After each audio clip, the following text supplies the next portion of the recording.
Thank you, Lord Mayor, and of course we also thank officers who helped with our research for this evening. Now, we gather tonight to consider a budget that Councillor Boothroyd is already claiming to be a blockbuster, but in reality it's more like a disastrous West End production.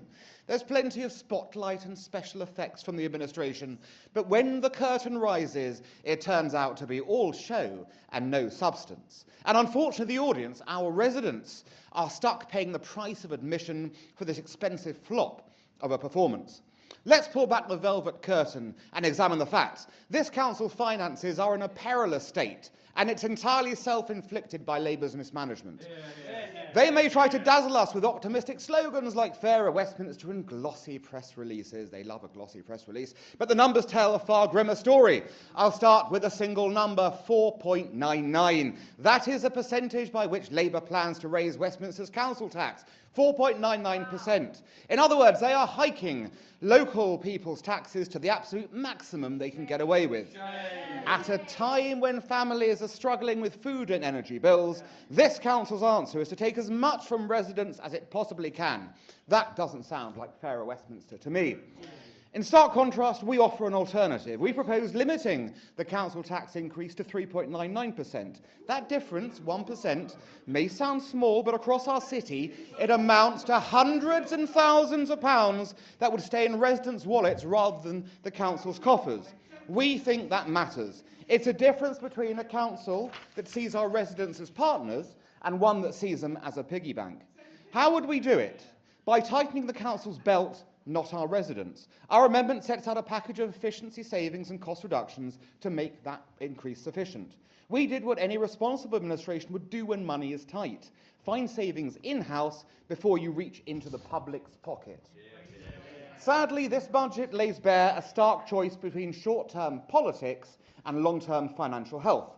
The Labour administration's plans are propped up by one-off fixes and optimistic assumptions, draining our reserves and leaving us exposed.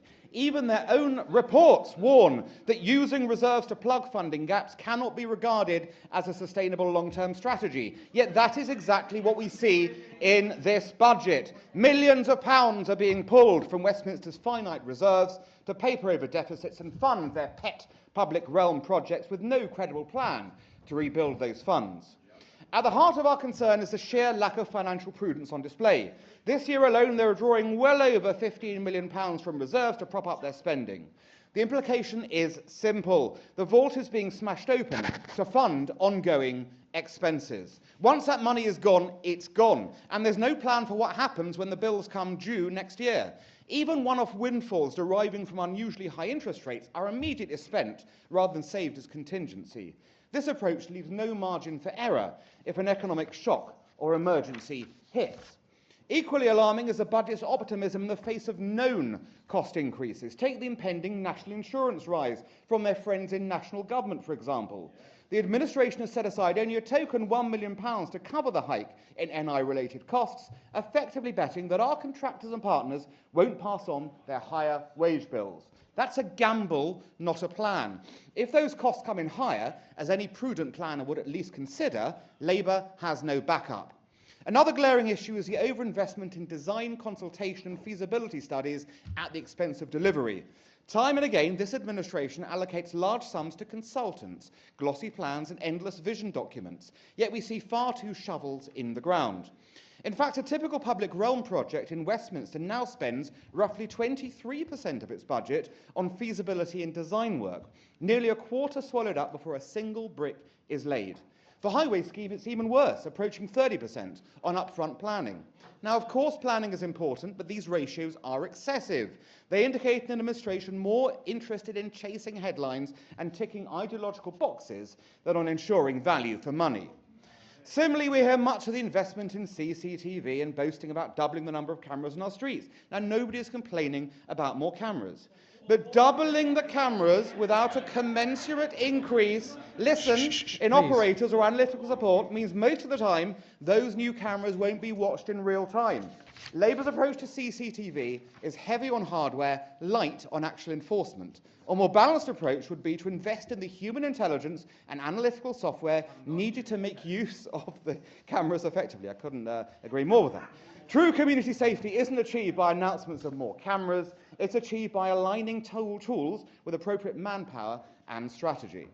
Now, one of the most striking U-turns from Labour since taking office is their stance on parking revenue. In opposition, they were quick to slam us for being too reliant on parking fees and fines. They promised residents a fairer approach. Fast forward today and look at their budget.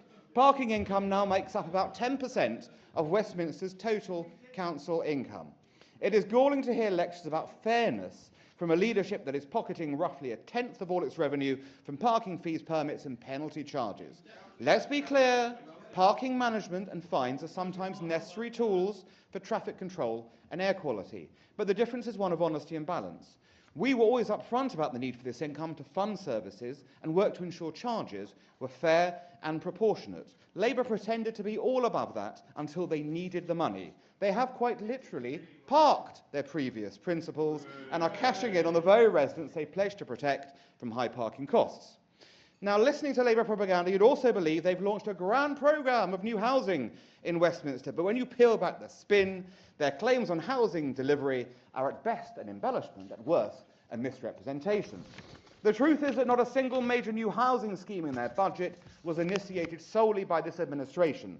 They are riding on the coattails of plans set in motion by others, often by us. We need actual leadership on housing, leadership that will increase supply, not just repackage existing numbers.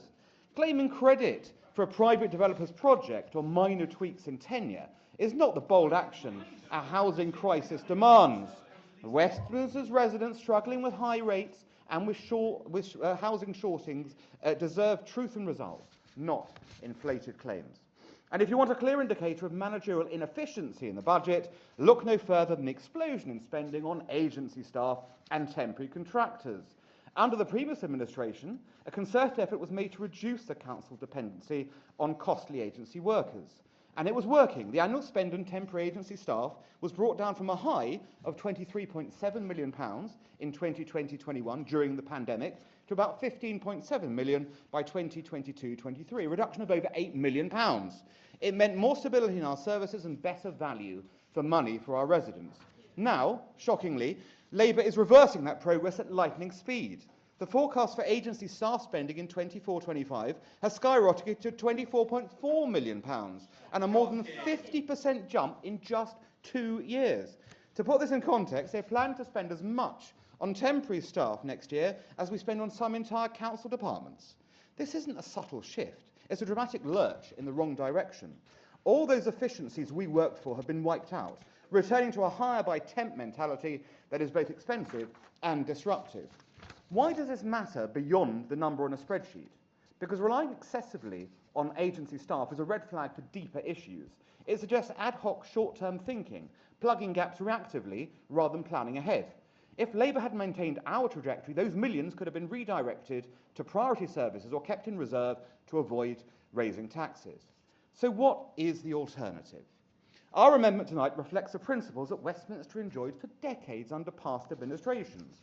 You'll all remember those days when Westminster consistently had the lowest council tax in the country and still delivered high-quality services.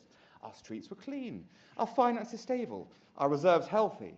We achieved this by prioritising value for money and cutting waste. You know, it's funny you mentioned the Mound. That's all you can say for 60 years of Conservative rule. The Mound, that's it. We didn't raise taxes unless absolutely necessary. And when we invested in services, we made sure those investments delivered results.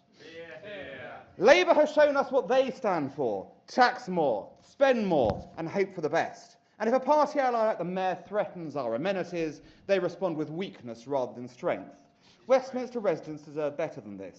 So tonight, we have a clear choice. Accept a budget that maximises the pain for our residents or choose a better way. A rejection of maximum tax and minimum backbone. A restoration of common sense and accountability back into Westminster's governance. As the voters of Vincent Square reminded us last week, we can bring the curtain down on this show before the damage is irreversible. Supporting our amendment tonight, which I hereby formally second, would be a good start. Thank you.